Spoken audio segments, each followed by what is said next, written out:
forget what you learned in school. This is history's unhinged side. Oh, yeah.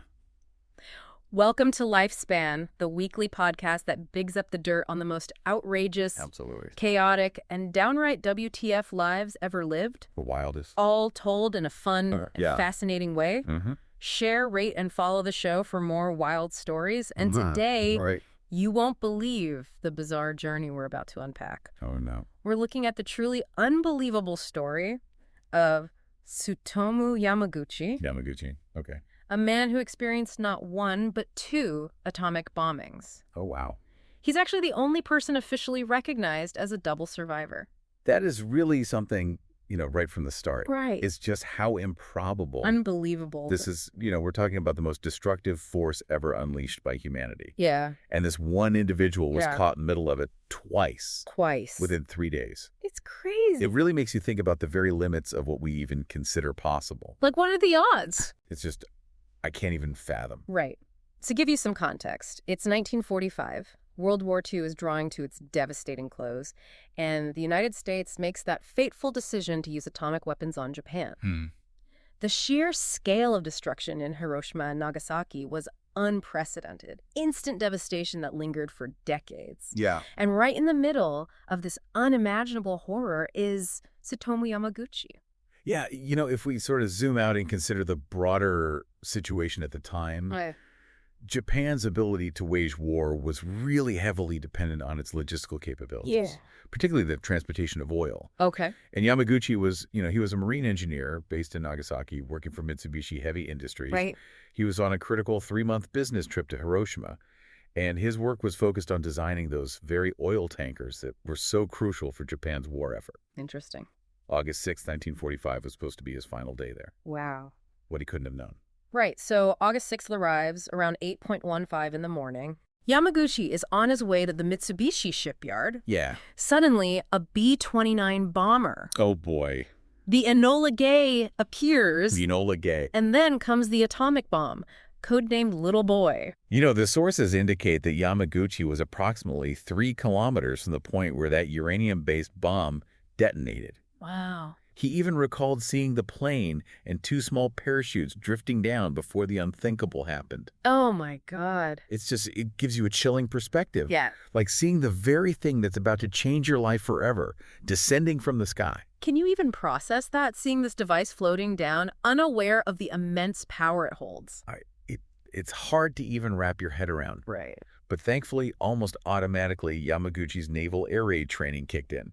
It's interesting. What does that tell us about the power of ingrained responses in moments of utter crisis? It's remarkable Yeah. how deeply that training must have been embedded. Right. His immediate reaction was to dive into an irrigation ditch and cover his eyes and ears. Wow. Even when faced with something entirely beyond prior experience, Yeah. those practice responses took over. Mm-hmm. And it really suggests a fundamental human instinct for self-preservation, Right. triggered by training, right? Right. Like it's there, but the training kind of brings it out. Right. And while that reaction undoubtedly offered some protection, he still suffered horrific injuries. Of course. Ruptured eardrums, temporary blindness, and severe radiation burns, Mm. primarily on his left side. Yeah. What kind of damage are we talking about with radiation burns in those initial moments? Well, at that proximity, the initial blast would have caused thermal burns, Right. but the radiation itself Yeah. damages cells at a fundamental level. Okay. This cellular damage leads to a cascade of effects, Yeah. including severe skin damage, Oh, wow. nausea, and a host of longer-term health problems as well. The testimonies from that day paint an apocalyptic picture. Oh. Fires erupting everywhere, buildings completely flattened, Yes. and the streets. The testimonies describe streets filled with the deceased. Yeah. It's a scale of devastation that's almost impossible to truly comprehend. I mean, from our perspective, right, Yeah. to try to picture that, Yeah. it's mind-boggling. Amidst this unimaginable chaos, Yamaguchi somehow managed to find 2 of his colleagues Wow. who had also survived the initial blast. Yeah. They spent a terrifying night in an air raid shelter. Oh, man. And then the following day began their desperate journey to try and reach the train station. Right. And here's where the bizarre journey takes an even darker turn. Okay. To get to that station, Yamaguchi and his colleagues had to cross a river. Mm. That river, according to his account, was What? filled with bloated bodies. Oh, He even chillingly described it as his human raft. God. That single image really brings home the sheer magnitude of the loss of life. Yeah. What does that tell us about the immediate aftermath and the Fair enough. breakdown of any semblance of order? It underscores the complete collapse of infrastructure and societal norms. Right. I mean, in such a catastrophic event, Yeah. basic human dignity is challenged by the sheer number of casualties. Right. His description really highlights the utter desperation Yeah. and the unimaginable choices people were forced to make just to survive. Just staggering. Yeah. So he finally makes it back to Nagasaki on August 7th, Okay. carrying these horrific physical and emotional wounds. Oh, I can only imagine the trauma You can only imagine. that he was experiencing at that point. The testimonies mention that his family initially struggled to even recognize him Really? because of the severity of his burns. Oh, my God. Consider that for a moment, your own loved ones not being able to identify you Wow. because of what you've endured. Right. It speaks volumes about the physical transformation he underwent. Absolutely. Absolutely. Despite all of that, he insists on reporting to work at the Mitsubishi office on August 9th. Wow.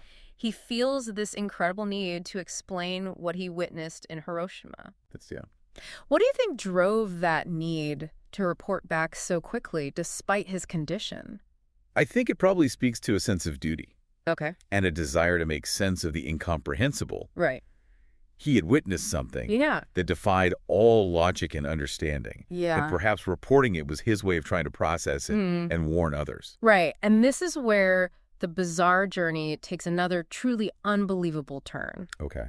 His superior simply doesn't believe him. No way. He actually labels Yamaguchi as crazy for even suggesting that a single bomb could possess such devastating power as to obliterate an entire city. Oh my goodness. What does this reaction tell us about the limitations of human understanding? Right. In the face of the truly unprecedented. Right. It highlights how our existing frameworks of understanding can completely fail Yeah. when confronted with something so far outside our realm of experience. Mm-hmm.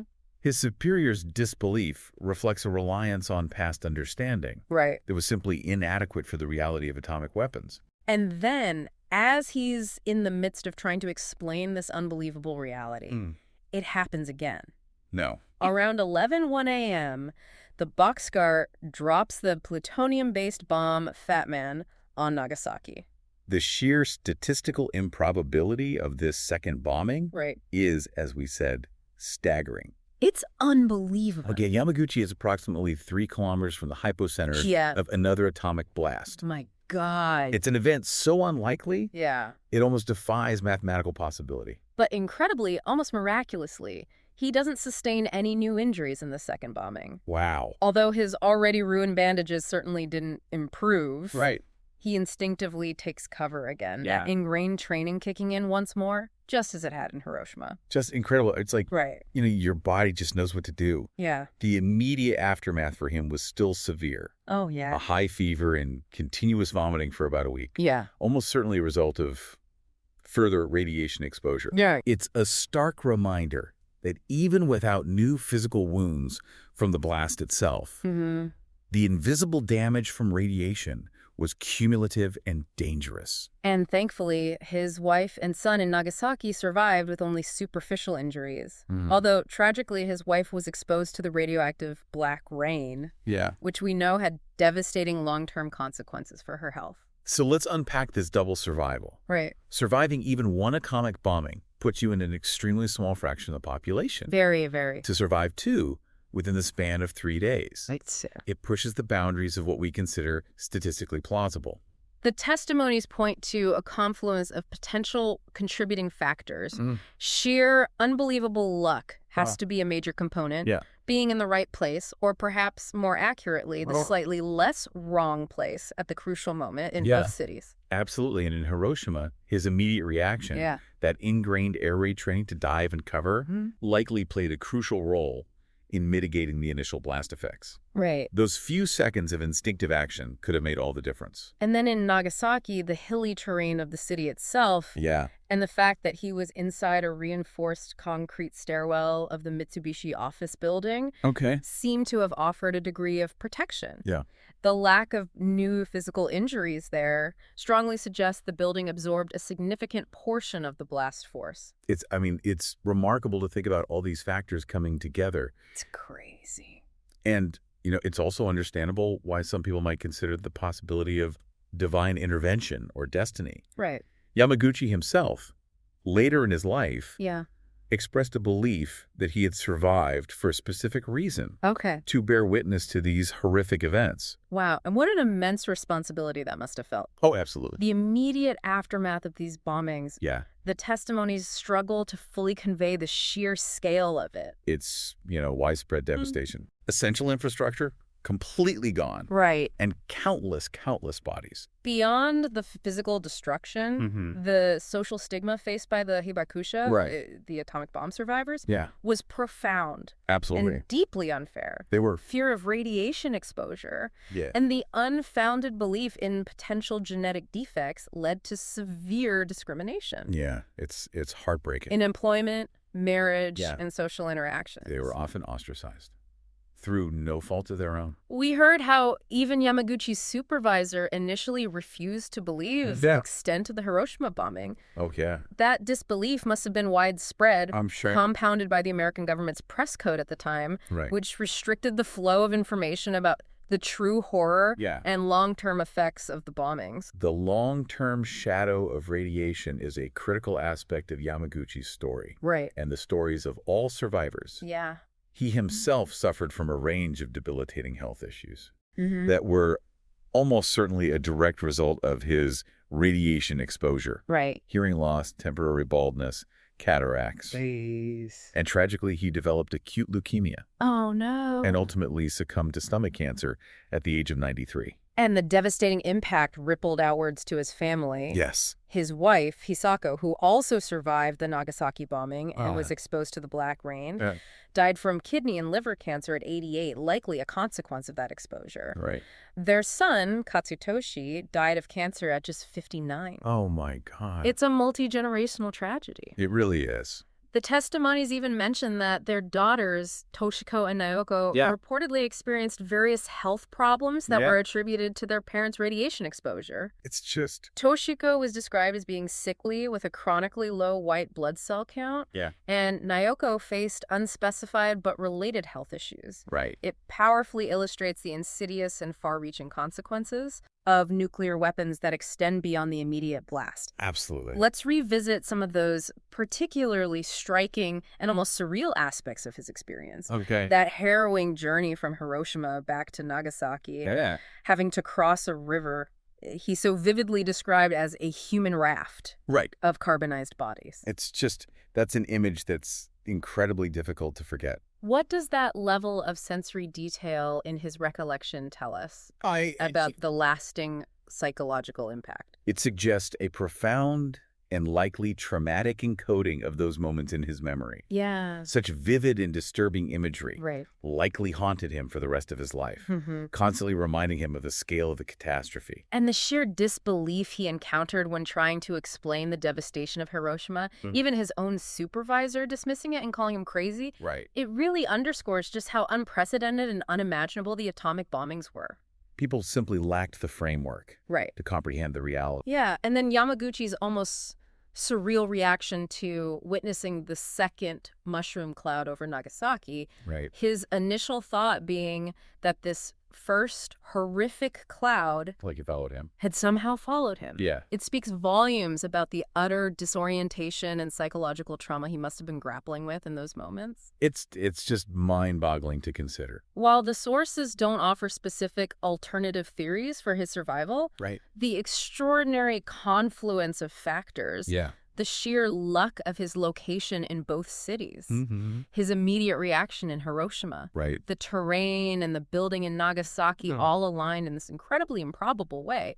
It's a stark reminder that even in the face of utter destruction, randomness and chance can play a significant, unsettling role. And when you consider Yamaguchi's story alongside other accounts of survival in Hiroshima and Nagasaki, you encounter these other remarkable tales. Yeah. Individuals like Sadako Sasaki, Mm-hmm. whose story of folding paper cranes became a symbol of the child victims. Right. Or those who were shielded by seemingly random objects, or the chance positioning of buildings. It's just wild. It really emphasizes the capricious nature of survival in such extreme events. Yamaguchi's life then took this powerful turn, transitioning from that of a survivor to a really important symbol. Yeah.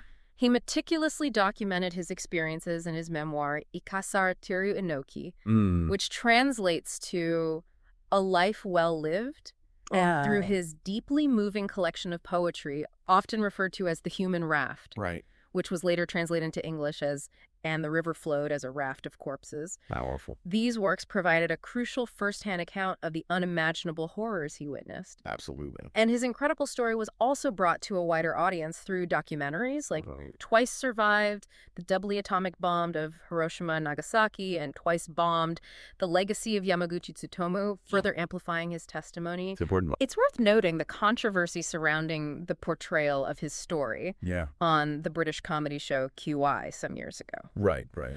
While perhaps intended humorously, Yeah. it was widely perceived as deeply insensitive. Especially in Japan. Particularly in Japan. Yeah. And it led to subsequent apologies. Right. It highlights the profound sensitivity surrounding this topic. Of course. And the critical need for respect when discussing such immense tragedies.